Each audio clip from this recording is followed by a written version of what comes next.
Hey folks, my name is Suds. And I'm Niki. Welcome to Zero Calorie Marketing. Tune in to listen to us speaking to some of the most innovative, brilliant, open-minded marketers we know. Each episode features a different marketeer with a unique perspective on marketing, branding, life philosophy, and everything in between. Lend us your eyes and ears for the next hour or so as we discover more about the person and also the unique path they took which led them to where they got to. And the real story behind the why, where, when, and how they do what they do. Without a further ado, let's get to it.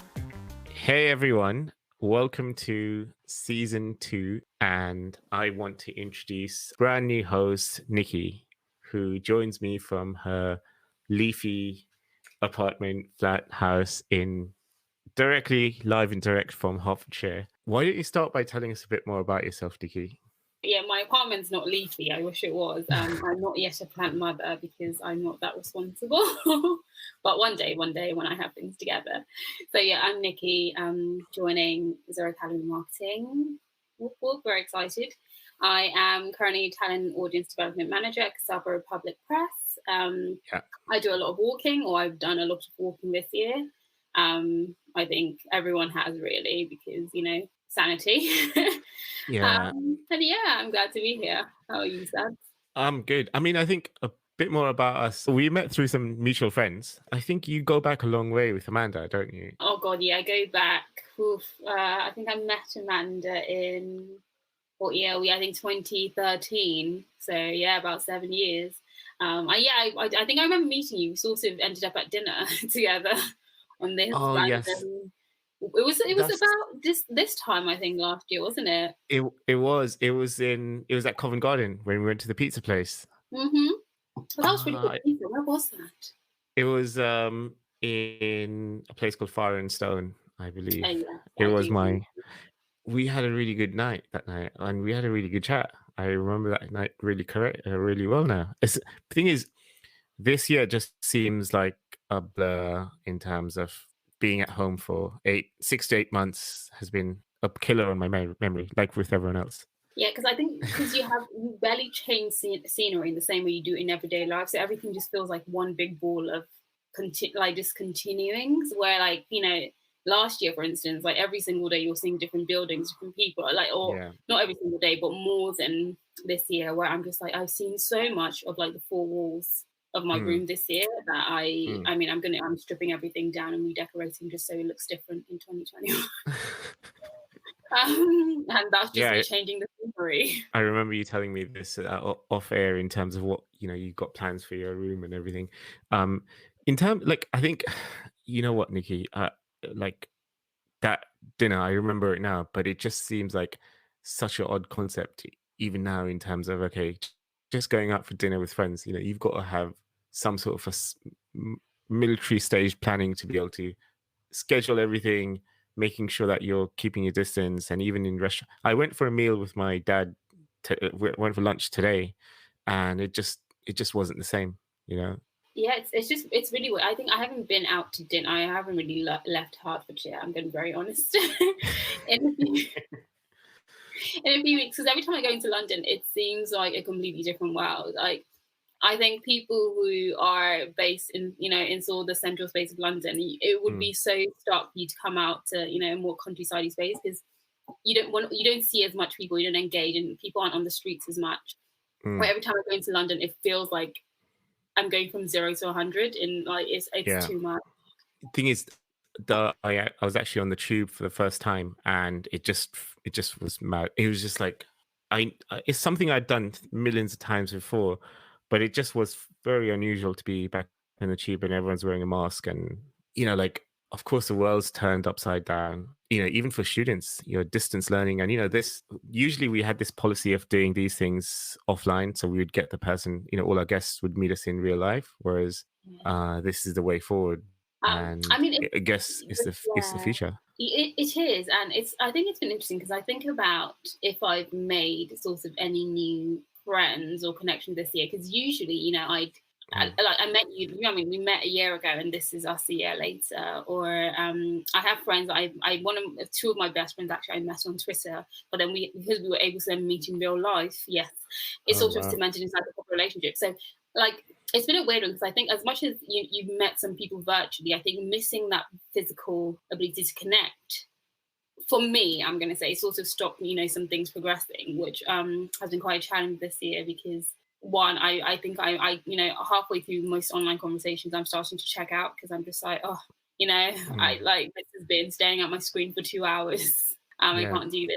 So yeah, I think it's a bit hard for me because I feel like I'm meeting people, but I'm not connecting to people. Do you have some music in the background? No, it's just someone in my house is playing like carols loudly.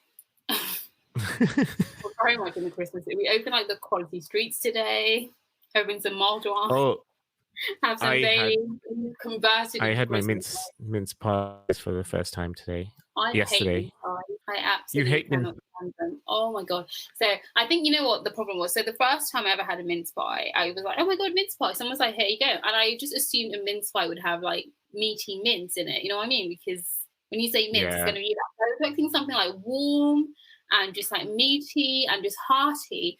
I bite into this thing and I'm like, it is gooey and disgustingly sweet. And why it's just too many things going on. The textures don't make sense. I was just not happy. So I tried again, but I don't like them. You know what? The first time I actually didn't eat mince pies because I thought it was like beef and it's like red meat. And and the thing is, the way it looks, it could be meat. And when you actually eat, you're like, what the hell is this? You expect like some nice mince pie is probably the most misleading. Whoever named it was really evil. Some Cornish pasty style of bloody mince pies. So you did it, going back to your background, you actually studied English literature at uni, at master's level. I did. So my undergrad, I did classical studies in English lit, which is like ancient Greek, Roman life, and then obviously English lit, which is, everything from Chaucer to Amanda. And then I fell in love with American literature in my third year of uni. So I thought I want to keep studying this. So I did a master's degree. So there wasn't really, for me, studying wasn't about, a career or some massive, future plan. It was just like, I really enjoy this and this is a good time to do it. I considered a PhD, but I also thought I didn't love education this much. So yeah, I gave it a bit of a break. I mean, now I do work in publishing, so it's sort of full circle. But I don't think I had like intentions to work in publishing. But I also work in publishing from a marketing perspective, not a editorial perspective. So it's still very much a bit different, I guess. When we first met, like I remember talking to you about like African literature and Chinua Achebe, Things Fall Apart, and that kind of thing. I didn't think that you had studied this at like a literature, like at degree and master's level, because I guess you had just finished your master's when we first met. No, God, no, I finished in 2016. And everyone asked this. I did not party during my master's, so everyone says like, "Leeds is such a party." I was in the library. I was holding a glass of wine in bed at 2 a.m. thinking about my essays. I was not a party animal. I did all of that in undergrad. I missed the party lifestyle of Leeds completely. What made you want to study? I mean, even before the masters, what made you want to study language when you were at uni?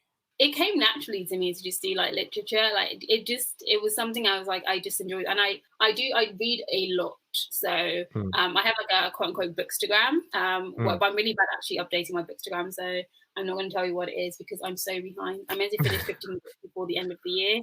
I think I've read about 4. But so I've always just read a lot. And I've also like been like written stuff. I'll put it that way. I've always enjoyed, words and language. So for me, it was just, sure. Let's go. And I think, doing the classics part, like the ancient Greek and Roman and Egyptian history, is just so fascinating. You read them as stories, not like of necessity, like history in the way you do history. So anything that's story, I want to hear it tell me. Like, I just think it's really fascinating. Do you think that's one of the reasons you were attracted to working with Amanda initially? Because, the company that she used to work with and also the company she's set up is completely about stories in different formats, I guess. In her case, stories for businesses and that kind of thing. I mean, so saying that I know Amanda, so I actually interned for Amanda while I was in my undergrad at University of Reading, so that's how we met. And she had a different company then, which is sort of it was going to go into fast tech.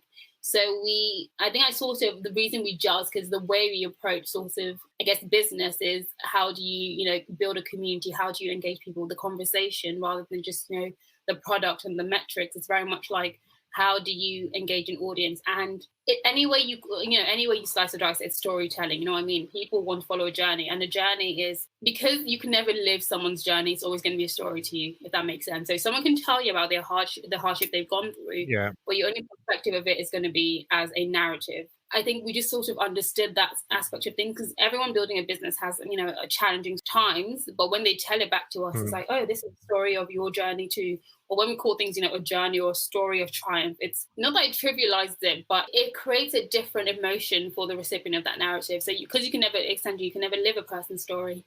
You're always going to hear it, or live a person's experience, you're always going to hear it as a story. But it's, how do I make sure that I'm telling this story in a way that stays authentic?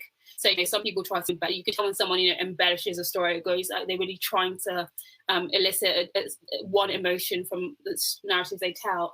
Where the best storytellers leave you free to your emotions, to your emotional sort of response. And so it's just, how do you tell a story authentically, and how do you give space for community to respond to that, and then you come back to community based on their response. So because the reason someone's going to buy into your product isn't the reason you created that thing. Because you can be like, I created this, for instance, there's some products people are like, I created this for, let's say you create something for nursing mothers, or you might find that it's something that serves someone who's been a breast cancer survivor down the line.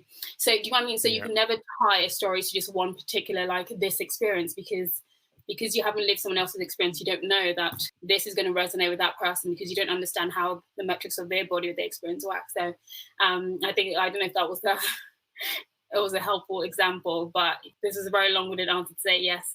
It drew me back to working with Amanda, because we understood each other in terms of how you engage the consumer.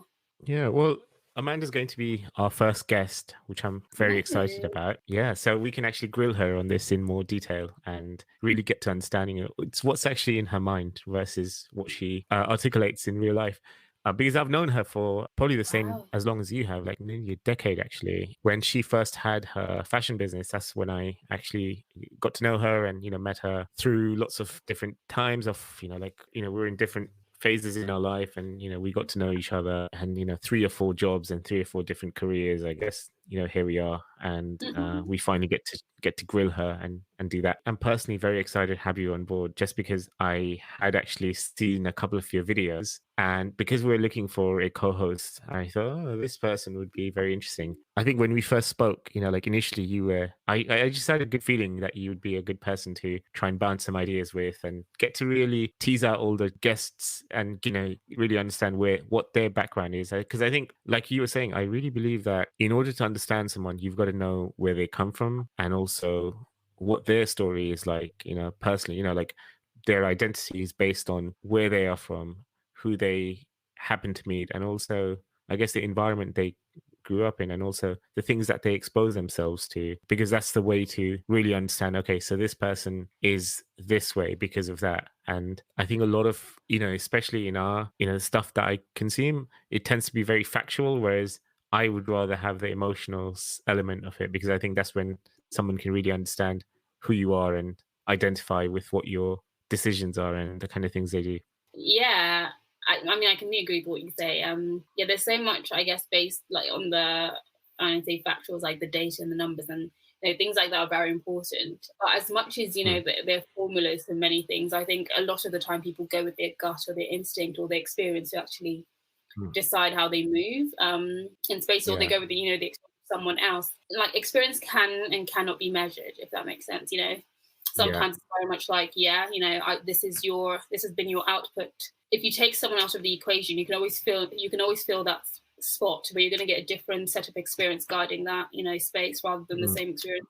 So I think the emotional, the personal, the individual, that journey, we definitely want to know that. I'm excited to do that. And I think when we met, we just had that really easy conversation. It was very much like studs. But then I feel like anyone sort of Amanda introduces me to, I'm very much like, I feel like the odds of us getting on are very, very high. It's that thing where if a good friend introduces you to someone they trust and like, then you don't have to go through that filter of, okay, who is this person? Like, it was almost like that instant trust kind of thing and when we met. And also, like, what I really liked about you was the fact that you had both that element of, okay, you understand marketing and you know what you're doing, but also, I think you came to our office and we sat down with you and gave you Oh and my I was god! like, wow, So this is a person who understands that. I'm just gonna say that that tutorial has saved my life so much. Like I'm using it now. I've literally introduced like new people to it. I'm just like, yeah, guys, Airtable, let's go. But even beyond Airtable, so it's really just helped me approach project management like software. Just so, like from a more, or I'm a lot less, scared to just jump in and be like, let's try things, let's go crazy. So yes, it's like that was an amazing tutorial. If you ever need an Airtable, tutorial, go to Sads. Awesome. Like an evangelist. Yeah, my colleague Guzman, he is big on Airtable, and we actually practically run the whole business using Airtable and a couple other tools that we've got, and it saves hours and hours every week. So this podcast isn't sponsored by Airtable just yet, Unfortunately, not on fire table. unfortunately, but they are doing excellent work, I thought. Um, Last thing I was going to say is like, so you studied English and you read lots of books. Are you writing a book yourself? They got A able fiction, everyone's not asking that. non-fiction, fiction. Yeah. So the reason Sads is asking me this, just for context, is I released, or I had a piece commissioned earlier this year, which is a sort of a stream of consciousness non-fiction piece, and it's on my LinkedIn. If you feel pushed to go have a look. So Link in am I writing? description. Am Yeah. I writing? I'm not writing a book at the moment. I want to write a book. I'll say this. I just it's hard. Writing's hard, guys. It's very hard. Yeah. I'm practicing writing right now. So I'm writing a few. I have like 7 short stories that are half finished because I sort of Oh wow. I never know how to finish them. All the characters get away from me, so I come back to them. So I'm practicing writing. A book will hopefully happen in my lifetime. But it might be when I'm like 50, 60. So I'm in no rush to produce a book, I think. And also having been someone, so I work in publishing now, but I spent some time watching the industry. There are reasons why I personally feel like I shouldn't rush storytelling, because my reason for doing it would be just to tell a story, not because I want to make a career out of it. Because I think there's something in the present day about having a career as a writer that means you have to produce work at a certain rate.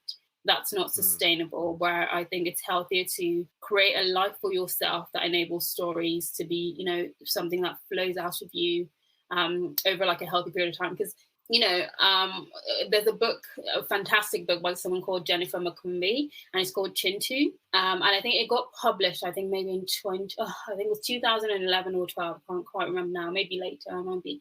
But she spent 20 years writing this book. And it is honestly fantastic. And then she just had another book come out this year, First Woman, and she'd written that book before she finished Chintu, which was published first.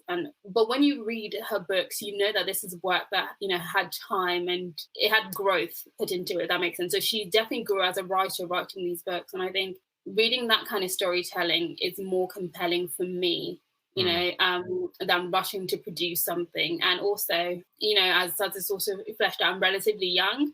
So, and I think the subject matters I want to deal with, because I'm a Toni Morrison fan. I'm Zora Neale Hurston. I'm reading, wide names like Florent Wagba. I'm just reading authors who really told, journey stories in their books.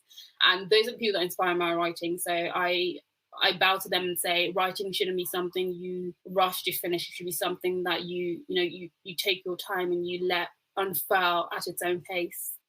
Yeah. Well, it's my long-winded answers to everything. I promise I'm not this long-winded in life. look, I think we all there's a school of thought which says like we all have a book inside of us, a fiction book, in terms of we've all lived a different life, and where we got to has been through millions of different coincidences and things that happen to you, or things that you've seen that no one else has seen the exact same sequence of things. You interpret it in a way that's only unique to you. And I probably would like to write a book one day. I've been starting to journal and stuff during the lockdown, You did and mention that. How so? What's your like in terms of consistency? Where are you now? I've been journaling every day for the last 2 months straight.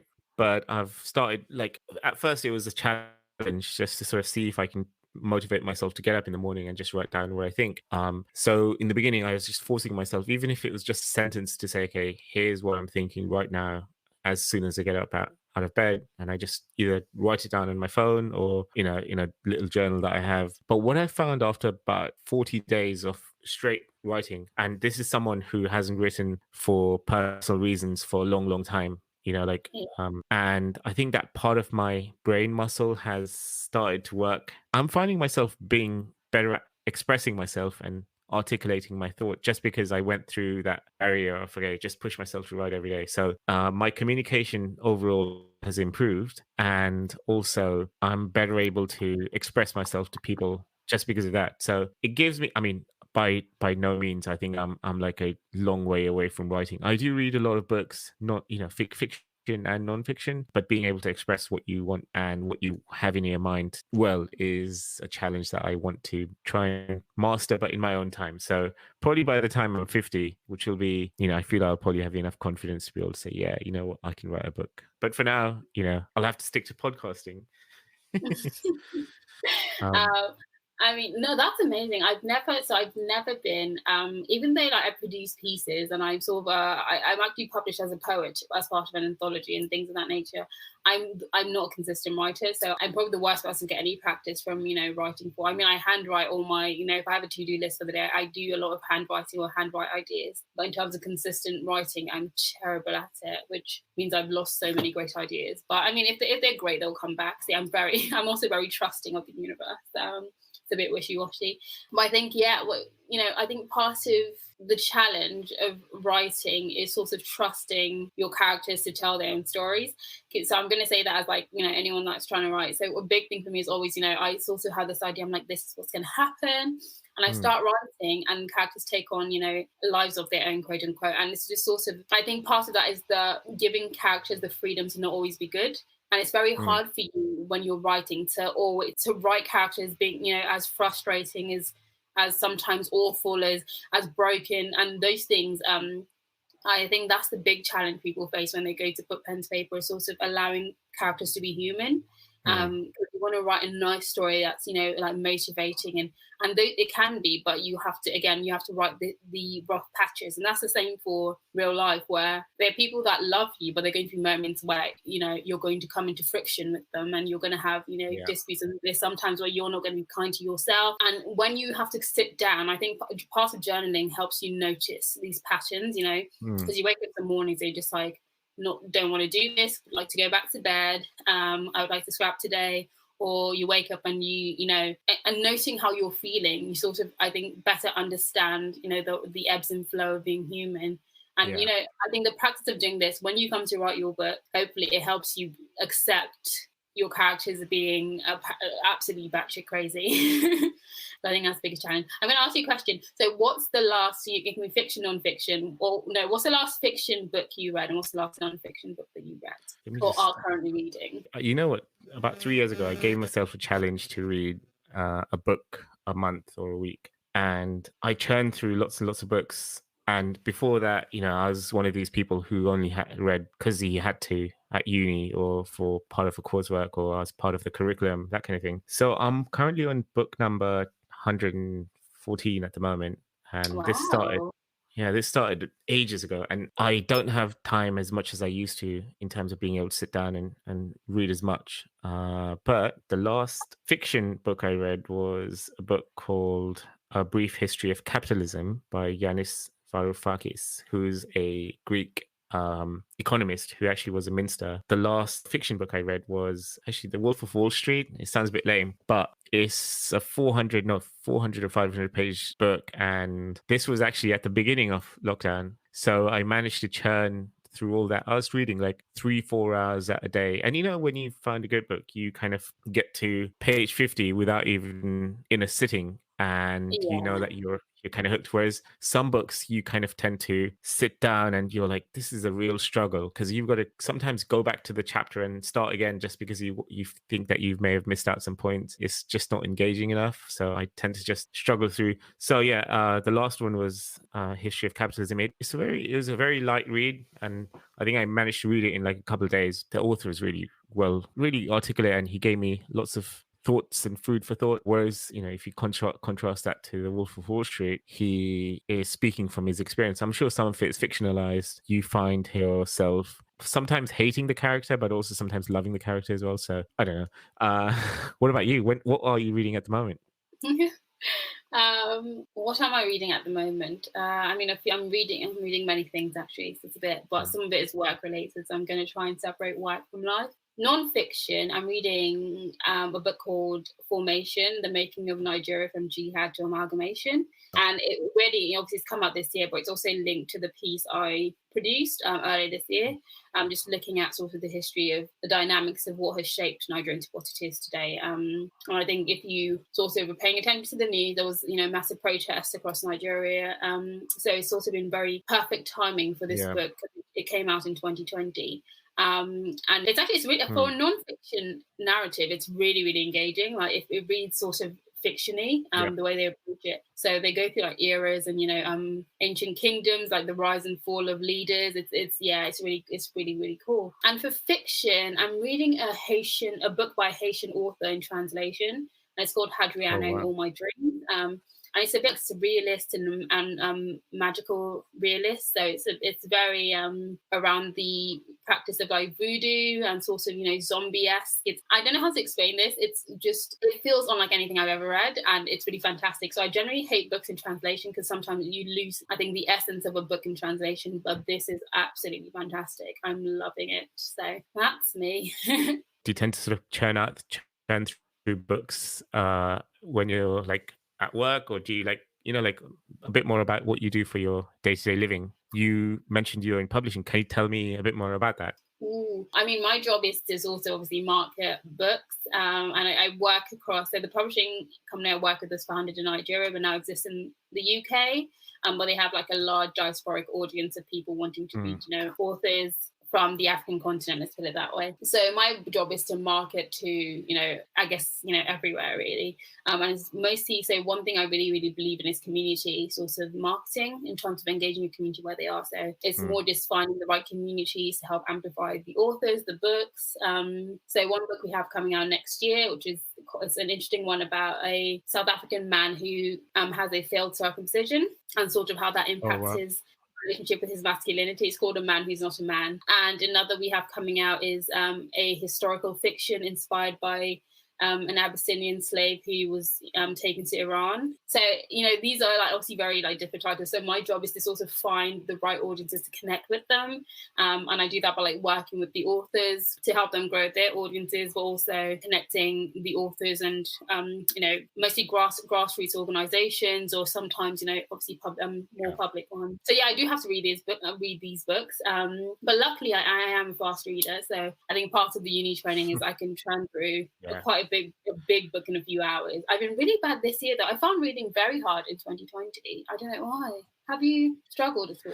I think, Niki, I go through sort of peaks and troughs. Even, not in a non-pandemic year, I've been struggling sometimes, and sometimes I just tend to churn books through like nothing. This year, what I have been good at has been like reading through lots and lots of like really big books. So The Wolf of Wall Street was a quite a big book. And there was another one. Roughly how many pages? Did you say that was about 500? Yeah, Wolf of Wall Street 500. I'd seen the film before.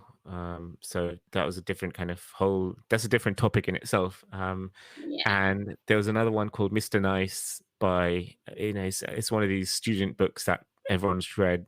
And that was about 400. And I read two of them back to back. And I think I did that over a period of 3 weeks. So about 1,000 pages. I was locked in my room and I just managed to get through them. But at the same time, I'm really struggling to read the book I'm reading at the moment, which I can. You know what I've been doing actually? And I don't know what you think as someone who reads a lot and who's a bookworm, is it okay to start a book and not finish it, just leave it forever? Or should you actually persevere and finish, even no matter how difficult the book is, because you've already committed to it? So, okay, I used to have this thing where I'd never started a book and not finished it. So I think up till the start of 2019, I said, if I start a book, I'm going to finish it. And then I realized that life is short. If you're not enjoying a book, stop. Because things you might end up picking up that book in 10 years, completely forgetting you never picked it up, and then suddenly enjoy it again. And that's because sometimes you're not in the right place to receive a book, and sometimes a book is just bad. Some books are bad. So there's currently like a book that everyone's in love with, and I'm not going to name or shame anyone. And it's getting all this hype, everyone loves it. So I bought it, and I was like, you know what, like, I'm gonna buy this and see what's going on. And I don't understand why people like it. I think it's the way it's written doesn't serve the purpose the book's meant to supposedly serve, but so many people love it. And then when I speak privately to more people, they do have like critiques, but publicly, you know, the book is getting all these accolades. So it's one of those books, and it's just sort of like, I could finish, you know, this Hadriana in My Dream that I'm talking about, which I'm loving, or I could force myself to read this book I don't like. Why would I spend my time reading, forcing myself through a book when I could spend my time enjoying a book? Because reading, and I think part of our relationship with reading is understanding that reading isn't just something you do at school or when you want to learn. Yeah. You don't always have to actively be learning from a book. You can sometimes passively be learning. So you can learn from enjoyment. And reading this book is learning about Haitian culture. I'm not particularly searching out understanding of Haitian culture, but this book is going to give me it's going to give me the foundations for conversation that one day I'll, you know, if I go to Haiti or if I end up in a space where I can have this conversation. I've read this book. So I think sometimes we need to get out of the habit of actively trying to learn from books and just think, am I enjoying this? Yes. Do I know if this knowledge is going to be useful? No. And that's perfectly fine. And it doesn't just have to be, you know, chick lit or, you know, like romance, you know what I mean? Like people, you know, the fluff literature can be sometimes, you know, the weightier things. But if you're enjoying, for instance, like Chintu it's not quite an easy read. So I'm usually someone that can sit down and I read one book at a time because I finish a book in probably a few hours or like over a day or two. And with Chintu, I had to read it across a month, because it was, you know, it's that saturated. And weirdly enough, I then got to interview the author 2 years after I finished the book, but that's a whole different conversation. But reading it over a month was how I needed to read this book. You make different judgments. Do I need to stop, or do I need to take my time and not force myself to finish this book because I need to get to the next one? You know, every book is individual, but if you're not enjoying a book, let it go. Yeah. Because you in 5 years' time... I agree with you. And, you know, there was a point where I would persevere through no matter what. And I thought, this author has sat down and created this book, and it's me who should... It felt kind of rude to just say, okay, fuck this, I'm just going to skip was this. me. I was like, they finished the book, they're amazing, I'm going to read it. Yeah, exactly. And then, you know, you think this book is terrible. I wasted my time. But there are, you know, and then sometimes, yeah, you're right. You know, like sometimes I've come back to the book after 6 months or after a while, and then, you know, started where I left off. And during that time, I've been doing other things, and then I've forgotten about it, and then sort of finish it just for the sake of... And then, you know, I'm kind of happy that I persevered. Probably one of the best books I've ever read. I'm not going to say which one, just because I think there will be other books that will replace it. Is I actually gave up after 3 chapters, and I thought, this is the worst book I've ever read. But then I read 1 chapter, and I thought, oh, hang on a second. It had this kind of, not twist as a plot line, but it just started getting better and better and better. And I've given this book away to so many people I know, just because it's just so profound, in my opinion. And yeah, it's that kind of thing. I was like ready to walk away, but then I thought, okay, give it one more chance, give it a couple of chapters, and then I just finished it through. This is turning into a book. I know. See, I do this. If you start a conversation with me, I'm going to get you talking about books. But let me ask you just, a question. So, I mean, you've sort of come from season 1 of Zero Calorie, and we're starting season 2. Just looking back on season 1, can you think of like a highlight conversation or just something that changed your perspective in season 1 on just marketing as a whole? Okay, so I think we did 7 episodes for season 1, and to be honest with you, I was still learning the craft, as in, you know, I still am, in terms of how to be a good interviewer and how to really, really listen to people. I think the biggest takeaway for me was, well, apart from the technical stuff, you know, that's, you know, just something that you learn. There were a couple of standout episodes. I'm not going to say which ones, because, you know, if the person's listening, I don't want to give them a big ego than they already have, or or diss anyone. But I think what I learned from the first season was the moment you kind of, you know, one of our guests, she actually had a background in English. No, 2 of our guests had background in English. They ended up doing marketing, which is completely data driven at the moment. And, you know, they both didn't lose sight of the fact that you're telling a story. And at time, I think I was thinking, oh my God, you know, what's this about? You know, like these people are supposed to be running Facebook ads and getting numbers and looking at what's working using, you know, technology, and also using imagery and doing A/B tests and that kind of thing. But what they were saying was, look, doesn't matter what you publish or what you put out there, it's got to have a story behind it, or it's got to have something which is going to attract the person's attention, because you're dealing with human beings. And I think the best lesson I took away from season 1, re-listening to some of my episodes, was not that I listened to my own podcast, like in terms of I love myself so much, I want to hear my own voice. It's more like I wanted to kind of learn and also really hear what they had to say, so I can like kind of muscle memory everything in a way. So I think the biggest lesson I learned was being able to the value of story, and also the value, and the podcast itself kind of espouses this idea of, we don't care about the technical stuff that you do, we care about how you got to where you got to, the story behind the person. And I think those were the best moments for me. And I'm super excited to bring in new guests for this new season, where we can actually hopefully add to that. And, no pressure on you, Niki. We want a fellow storyteller to actually tease out what these people have to say. I solemnly do promise to try my best. Good. How can people find you in terms of, can they follow you on social media? What's the best way to get in touch with you? So if you want to find me on Instagram, it's at Black Girl Rumble, and it's all just books, really. So if you want to follow what Niki's reading, and interesting enough, what I'm reading is probably reflects my mental state more than anything. So I'm more influenced by characters in books than anyone outside, which can be concerning. I'm kidding. But yeah, Black Girl Rumble, so BlackGirlRumble on Instagram, and then Twitter it's Niki, which is X. NIKKIYX. Don't follow me on Twitter for anything professional. It's just completely a mix of me laughing at very terrible memes and having silly conversations about politics. So if you want to laugh, follow me on Twitter, but otherwise, don't. We can also find you on LinkedIn to see what you're getting up to for work, and also some videos that you may have shot, that you've written, and that was really well made, that kind of thing. Yeah, I'm hoping to do a few more next year of my work, but there'll be some professional partnerships there. Earlier this year, I did a partnership with Lynx on their race card series, which I'm to post up on LinkedIn. So LinkedIn's very professional, yeah. So it's on LinkedIn, I'm all squeaky clean and just about the work. So if you want that out of me, please only follow me on LinkedIn. Hope you enjoyed this episode, and don't forget to listen to other episodes of Zero Calorie Marketing podcast. If you have a minute, do leave us a review on whichever platform you happen to be enjoying this episode. We'd love to hear from our listeners, so drop us a message with guest suggestions, thoughts on the episodes, and even compliments at zcm@interestingcontent.co.uk.